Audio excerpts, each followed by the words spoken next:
दोस्तों इस वीडियो में मैं आपके साथ पास्ट लाइफ के कुछ इंपॉर्टेंट किस्सा मैं आपके साथ शेयर करूंगा, एक स्टोरी शेयर करूंगा। हमारे पास एक केस आया जहां पर एक लड़की ने बताया कि उसके अनेक लोगों से उसके जो है रिलेशन रह चुके हैं और उसको ये समझ में नहीं आता कि ऐसा क्यों होता है, लेकिन वो बार बार रिलेशन में पड़ जाती है। अभी तक उसकी मैरिज नहीं हुई है लेकिन अलग अलग जगह पर रिलेशन रहे और थोड़ा हमें बुरा भी लगा, उस वे में बुरा लगा हर तरीके से कि एक लड़की को ये सारी पीड़ा इस तरीके से क्यों सहनी पड़ रही है और कैसे उसका मन टिकता नहीं है, किसी भी रिलेशन के ऊपर वो टिकता नहीं है और थोड़े दिनों में वो किसी और के साथ इन्वॉल्व हो जाती है और फिर भी उसका मन जो है ना और आगे और आगे और आगे इस तरीके से जो है वो थोड़े ही दिन किसी के साथ निभाती है और फिर आगे जो है वो उसको छोड़कर किसी दूसरे के साथ इन्वॉल्व हो जाती है। तो इसके पीछे हमने ये जानने की कोशिश की कि ये क्या कारण है, ऐसा क्यों हो रहा है। तो बहुत ही एक विचित्र सी स्टोरी हमारे सामने आई।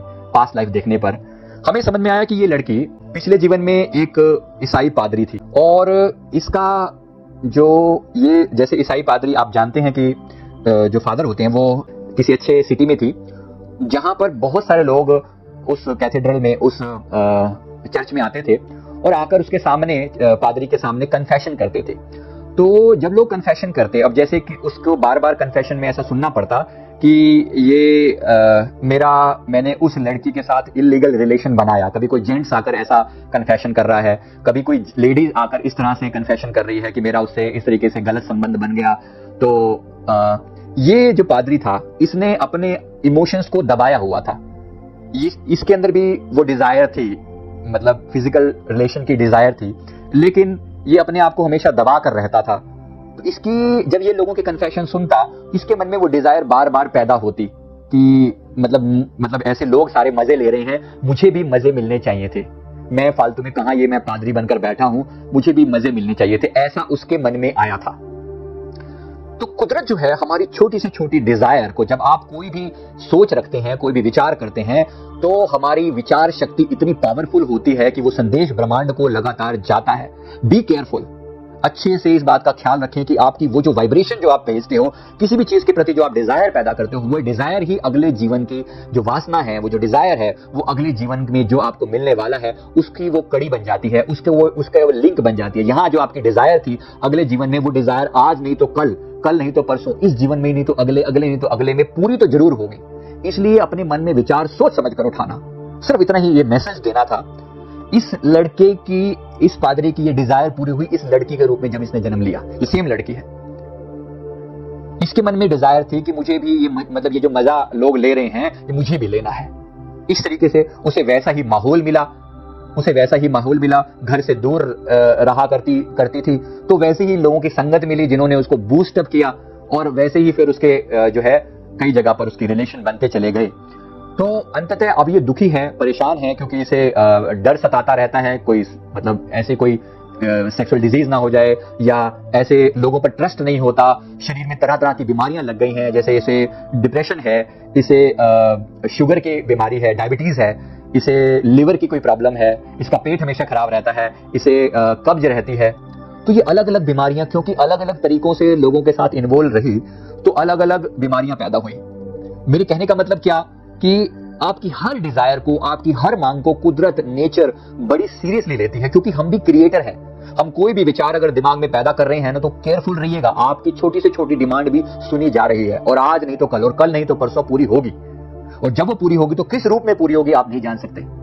जब वो उस पादरी के रूप में थी तो उसने कभी सपने में भी नहीं सोचा होगा कि वो डिजायर इस तरीके से पूरी होगी। पर ये कितना खतरनाक काम होता है कि आप सोच सकते हैं।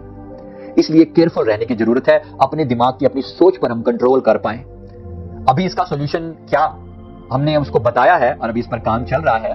बेसिकली जो इसका निवारण है वो ये है कि पहले अपनी डिमांड को समझा जाए और अपनी पुरानी गलतियों के लिए माफी मांगी जाए।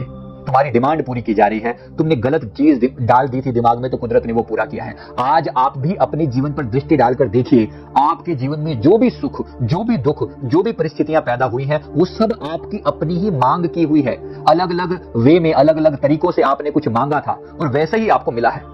अगर आपके पास बहुत दौलत है तो आपने बहुत दौलत मांगी है। अगर आपका जीवन संघर्षपूर्ण है तो आपने वो संघर्ष मांगा है। आपके जीवन में कॉन्फ्लिक्टिंग थॉट्स होते रहते हैं, कभी एक तरफ हम डिमांड रखते हैं, कभी दूसरी डिमांड रखते हैं। कुदरत हमारी हर बात का सम्मान करती है। राइट। तो दोनों तरफ से उसकी डिमांड पूरी करने की कुदरत हर संभव प्रयास करती है, इसलिए थोड़ा केयरफुल रहिएगा, थोड़ा केयरफुल रहिएगा। मैंने दूसरा भी एक उदाहरण देखा है जहां पर एक स्त्री का हमने जब पास्ट लाइफ किया तो पता चला कि वो आज वो इतनी पतिव्रता है, मतलब अपने पति के बाद अलावा किसी और के बारे में सोच पाना भी उसके लिए पॉसिबल नहीं है। और उसके पास लाइफ में जाकर हमने देखा तो पाया कि वो पिछले जीवन में एक प्रोस्टिट्यूट थी। उसके लिए वो इतना दर्दनाक था वो सब सहना, पर जब वो देख रही थी तो उसे बहुत बुरा लग रहा था। बट आज हमने जब इसको कोरिलेट किया तो हमें समझ में आया कि इसने वो जो दर्द सहा था कि कोई भी अपना नहीं है और सब केवल उसके मतलब शरीर को ही चाहते हैं, वो अब पहली बार अब उसको ऐसा मतलब उसने मांग रखी थी कि क्या कोई मेरी आत्मा को चाहने वाला भी मिलेगा क्या, उसने ये डिमांड रखी थी। तो इस जीवन में उसको जो जीवन साथी मिला है वो इतना अच्छा है, इतना स्ट्रांगली पॉजिटिव पर्सनैलिटी है और वो इतने अधिक मतलब वो बहुत ही ऊंचाई पर, आध्यात्मिक लेवल की बहुत ऊंचाई पर है और पैसे की भी कोई कमी नहीं है, मतलब संसार में भी अच्छे है और अध्यात्म में भी बहुत ऊंचाई है और इतना अंडरस्टैंडिंग वाला पर्सन है कि ये सब जानने के बावजूद भी उस बंदे के चेहरे पर शिकन तक नहीं है और बहुत अच्छा इनका रिलेशन अभी भी कायम है। मेरे कहने का मतलब क्या था कि आपकी जो डिमांड है कुदरत हर डिमांड को पूरा करती है। जब आपने वो दुखद परिस्थितियां देखी और आपने जो मांग रखे तो वो सब पूरा किया जा रहा है। आज हमें कुछ भी अच्छा या बुरा अगर प्राप्त है तो वो हमारी मांग की पूर्ति की गई है। इसलिए कोई भी डिमांड मांगते हुए बड़ा ध्यानपूर्वक, बड़ा केयरफुल होने की जरूरत है, क्योंकि मांग रखना आसान है लेकिन जब वो पूरी होती है तो किस रूप में पूरी होगी आप नहीं जानते। इसलिए मैं उम्मीद करता हूं इस वीडियो का मैसेज आपको बिल्कुल क्लियर कट समझ में आ जाएगा और आप इस वीडियो को अपने जीवन में उतारने का, इस संदेश को अपने जीवन में उतारने का पूरा प्रयास करेंगे। मैं उम्मीद करता हूं वीडियो को लाइक करेंगे आप, कमेंट करेंगे और हमारे चैनल को जरूर सब्सक्राइब करेंगे। Thank you very much, thank you.